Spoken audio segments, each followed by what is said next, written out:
Hi there, welcome one and all to episode 93 of A Stitch in Time. Today is Wednesday, April 3rd, 2019. How did that happen exactly? I'm not quite sure where March went, but here we find ourselves in the first week of April, and spring has truly sprung here in the Fraser Valley of British Columbia, Canada, not too far from Vancouver. We've had a lovely stretch of sunny weather, but we woke up to rain this morning. That's the first of our April showers, and it is supposed to continue to rain for the foreseeable future. Having said that, it's not raining now, and the sun was even trying to peek out a few minutes ago, so not a bad day after all. I had thought about recording yesterday, but it was so nice out and there were some things I wanted to get done outside, so I decided to put it off for another day, and here we are. Today's the day. Compared to last week, it did not feel like I had very much to talk to you about this week, but I have to say, as I was putting together all the show notes, I realized, yeah, there's definitely enough content for an episode, so here we are. Pardon me. I'm not sure why, just before I sat down to record, I've just got like a frog in my throat. I've been coughing, and hopefully it's over now. Pardon me. I'm feeling so much better. I don't think it has anything to do with my cold or anything. I think I just got a tickle in my throat, and that will mean a little bit of throat clearing, which I will try and edit out where I can. So did I say? My name's Carol. Hi. You can find me on Ravelry as Knitsnpurls. Welcome to any new viewers who might be tuning in for the first time, and also a huge welcome to returning viewers. Hope you've had a good week, and that if you live in the Northern Hemisphere, spring is showing itself in your neck of the woods. Excuse me. I think I will have just another sip of tea here, and hopefully that will help calm the throat. Back with my same mug as last week. I actually have seen some dandelions out on my walks this week, but they haven't reached this puffball stage. They're still bright yellow. Thankfully, I haven't noticed any in our yard yet, so that's a good thing. The nice thing, though, is when they're so bright yellow, you can get out there, spot them right away, and dig them out as soon as you see them. So I do have one thing that I have finished this week, and it is my Shell Cottage Socks by Helen Stewart. This is the first pattern in the Handmade Sock Society 2. So I'm all ready for pattern 2, but I don't think that comes out for another couple of weeks. This one came out on Valentine's Day, so I'm guessing mid-April must be the release time for the next one. So I guess I'm just in time. In any case, here they are. I don't know if you are able to see the sparkle in this light, but it is a sparkly yarn. This is Flock Fiber Studio. I don't have the ball band here. Flock Fiber Studio Hoarfrost fingering in the Tea Room colorway. I'll bring one closer so you can get a better look at this little textured lace pattern and the beautiful speckled nature of the sock yarn and the twisted rib up here. Again, not sure if you can see the sparkle. It definitely shows up more in some lights than others, but I thought this was the perfect seashell-y kind of colorway to make these socks in, and I'm very happy with how they have turned out. So yeah, well on my way in that collection. No guarantee I'll be keeping up with it. I certainly didn't keep up with the first Sock Society. I've just finished the last sock in that one, but we'll see. Off to a good start anyway. As for works in progress, I do have another pair of socks that I showed you the beginnings of last week. Just gonna reach over here, grab them. They're being knit from this yarn, which is Ancient Arts fingering sock in the Tea and Biscuits colorway. And I love this yarn. So it's pretty colors throughout. And I am knitting a pair of toe-up socks and doing heels and toes in this coordinating colorway. This is some leftovers I have from a shawl that I knit, and it's from Mid Knit Cravings, and their sweet sock in amethyst brooch. That's part of the Anne of Green Gables collection that they have. So enough with the yarn. You want to see the sock?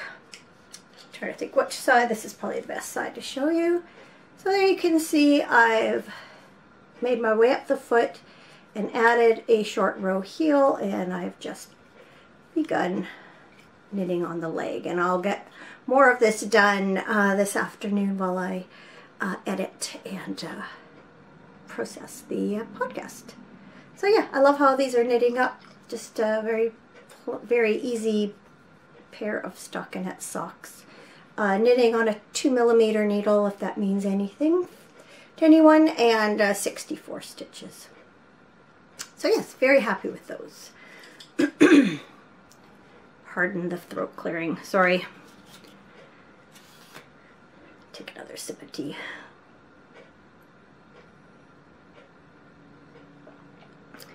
So I've one more project to show you. I started a new shawl.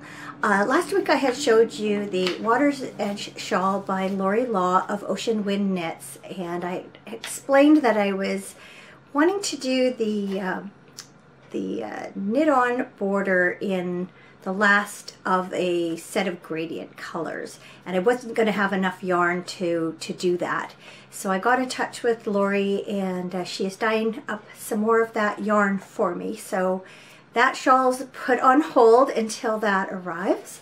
And in the meantime, I decided to knit another of the shawls from the Croissant collection by Lori Law.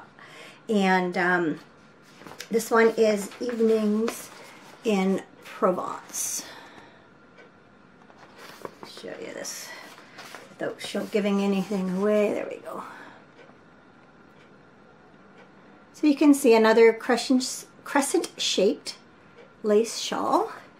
And back when I first purchased this collection, when this shawl came out in the on the pattern page, it said a nod to Van Gogh, or my nod to Van Gogh, or something like that. And I immediately thought of this yarn that I had. And again, I'm not sure if you can see the sparkles. Maybe, hopefully I can see them, but I don't know if it's coming up on camera. Anyway, this is a yarn by Fiber Nymph Dye Works, her Bedazzled base, and it is called Ode to Van Gogh. There's the label for it.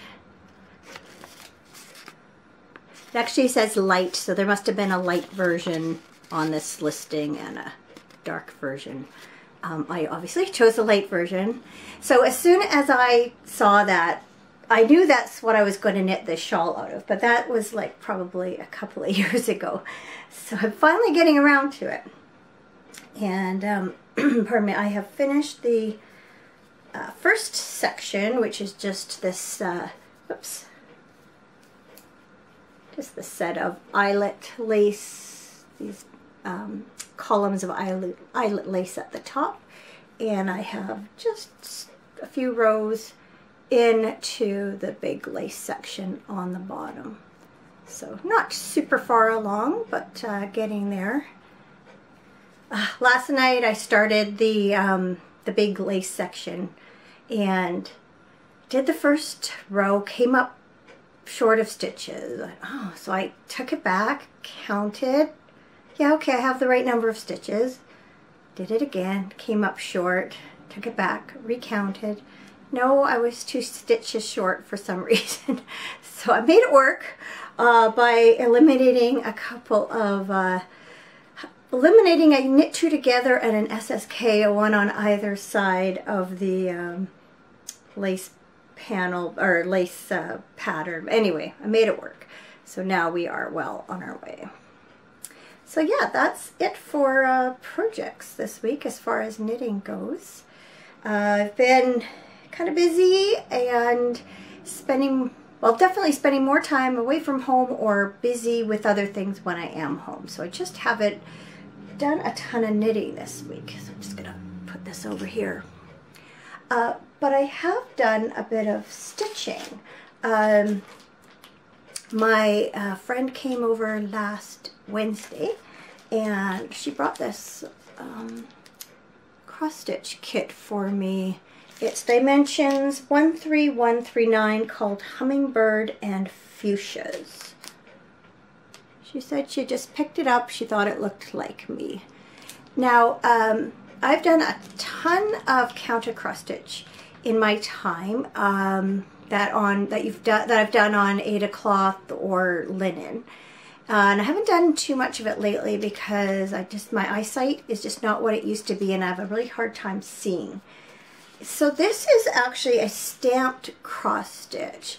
And I've only done one like that before. Years and years ago I did one for my mom, and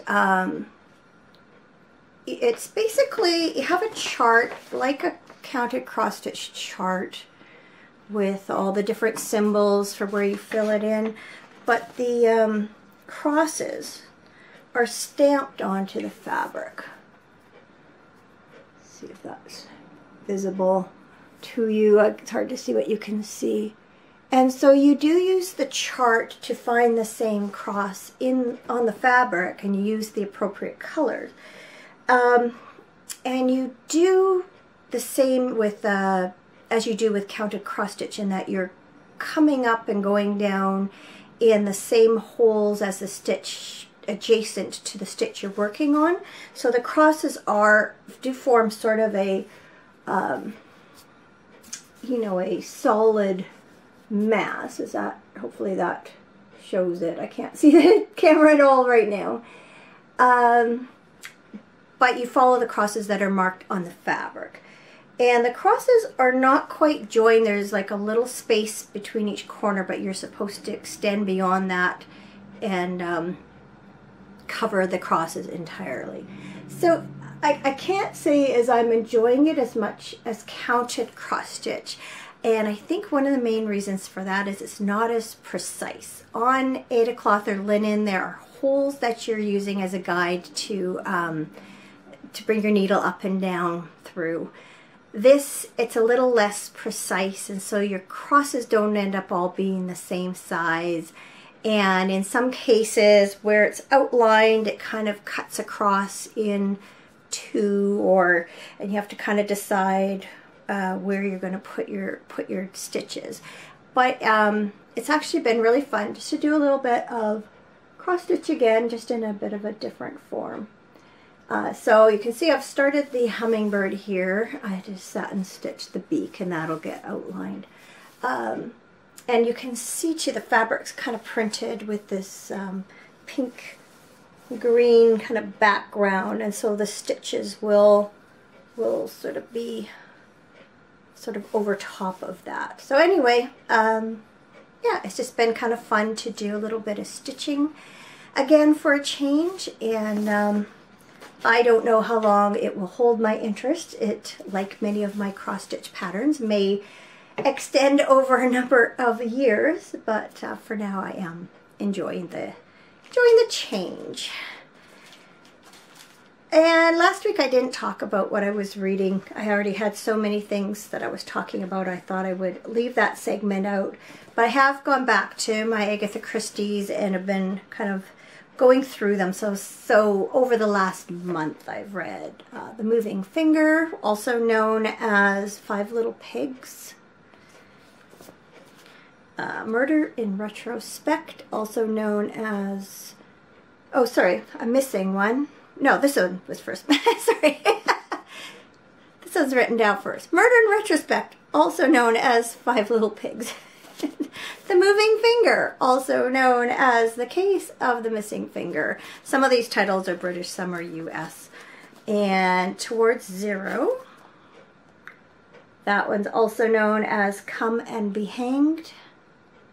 And right now I'm close to the end of Remembered Death, and that's also known as Sparkling Cyanide. This one's kind of interesting because it's the death, the murder, or the death of this woman has already taken place when the story opens, and you see the events leading up to that death through all the various characters that were present when she died. And so you kind of get a peek at their lives from their perspective. And then her husband dies in a very similar way a year later, and the same people are present. And this one is obviously a murder, not a suicide, which is how the first one was determined to be. And so now you're trying to figure out who killed both the wife and husband. So a typical Agatha Christie, and enjoying that one. But I do like that it's kind of written in a little bit of a different way. That's one thing I've found as she's moves through the years, is she definitely finds different ways to tell her stories. And speaking of, if you've been watching for a while, since the beginning, you'll know that I am reading my way through my Agatha Christie through in order of publication, and I'm probably I think I'm at least halfway through now. This is what I'm just not going to read. Death Comes at the End. I think that was the one that was comes before the one I'm reading now.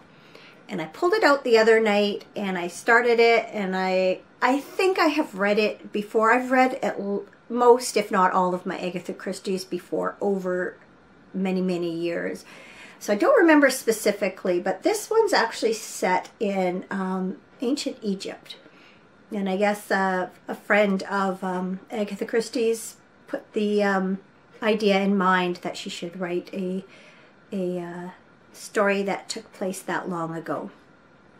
And I guess humans obviously are universal across time and space, but I don't know, I just couldn't get into it, and I've decided, made an executive decision to switch this one. I'm pretty sure I've read it before, so it's not like I haven't, but I just don't want to read it again. So I moved on. Okay, I had a lovely acquisition this week. It actually came yesterday. Look away if you don't want to be spoiled. It is the March edition of the Ocean Wind Knits Group of 7 Yarn Club, and I've ordered the sock blank. So this month's installment is based on this painting, North Shore, Lake Superior by A.Y. Jackson. As you can see, it's kind of a fall scene. Very different from the first two. And it came with this, oops, this little package with a stitch marker that just flopped behind the card. Let's see. That's gonna have to do. It's a little feather. And there's Lori's card, Ocean Wind Knits. And now for the sock blank itself. Isn't that gorgeous? Love all the warm brown shades with these little bits of blue in them. More blue there. So I haven't decided for sure, but I'm thinking of knitting a pair of socks for my husband out of this one. And if I do so, I think what I will do is divide the sock blank in half and start from kind of the middle of this rusty part. Wind off in one direction, wind off in another, and sort of make them, they won't be entirely matching, but they will be somewhat similar. That's sort of the plan anyway. We'll see. I might just decide to start at one end and just keep knitting. Because it's a man's sock and it takes more stitches, I'll use up more of the sock blank than I wood for a sock for or pair of socks for myself. So I might just go ahead and work them right through. I'm not sure. That's the beauty of it. I don't have to decide right now. I could just admire it in the meantime, and I am. I think it's really, really lovely. So I have ordered April's installment of the club, but I decided to change it up, and this time I'm going to get a 5 skein mini skein set.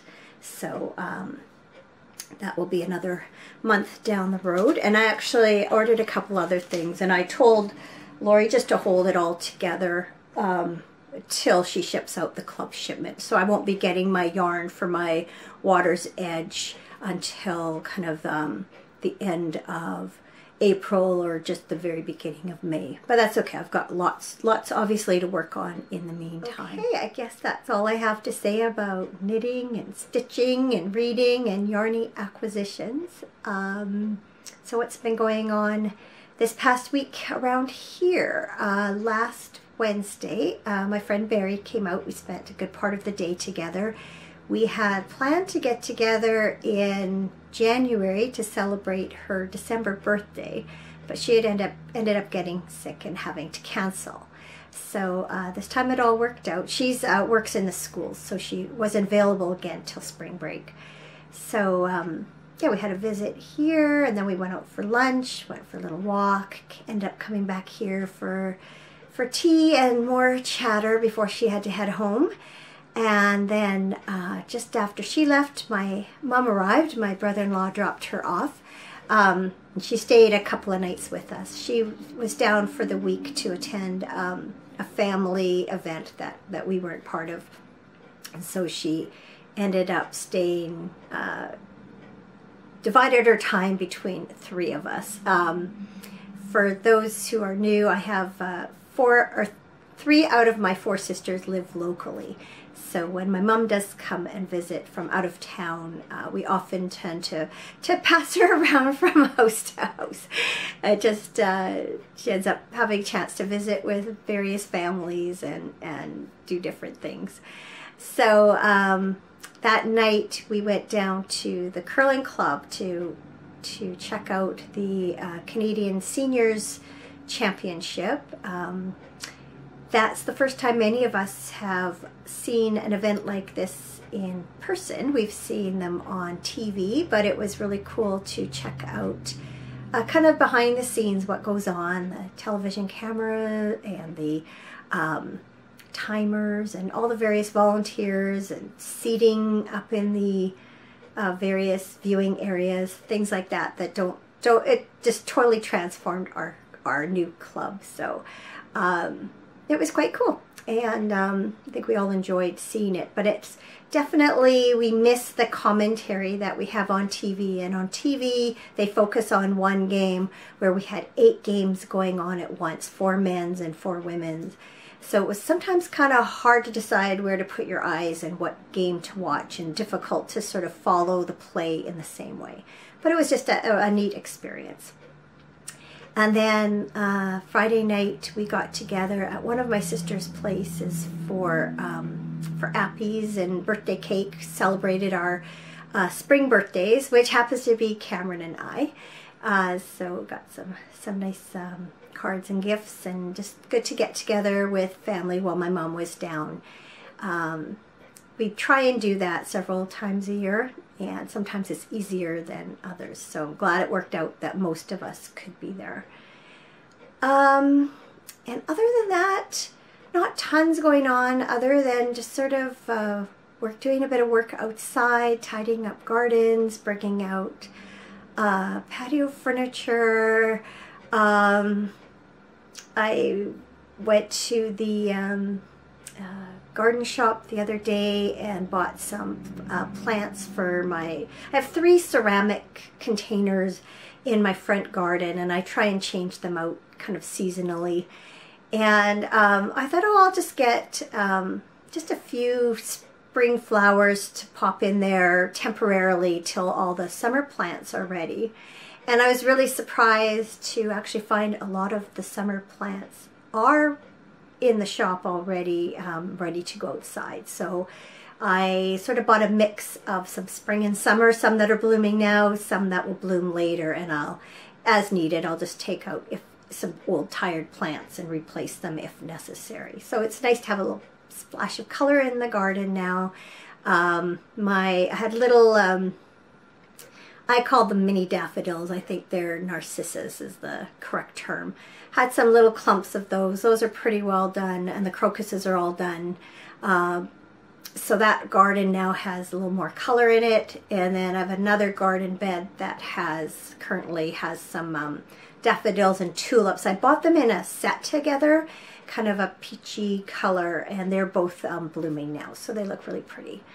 And then in our backyard, our new azaleas that we got last year when we redid our backyard, they're all blooming now, kind of a pinky purpley color. So it's great to see some of the trees have leaves already growing on them. Some you can just see they'll be breaking out soon.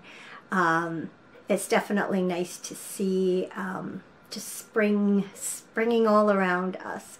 I got out walking again a couple of times this week, and so many of the trees are blossoming. So the magnolias are right at their peak right now. Actually, a lot of them are starting to already lose their petals, and there's a number of ornamental fruit trees that are blossoming now too. So between that and all the spring bulbs, it's just I love this time of year. It really is. Spring and fall are my favorite seasons. It's warm enough to enjoy being outdoors, and I love all the colors. And it just feels, yeah, kind of good to get out of the house again and get some exercise. I've really missed that. Curling this week, and then 2 more weeks after that. So then that'll be that. Tonight is supposed to be our first ball game of the season. My husband plays ball, I keep score.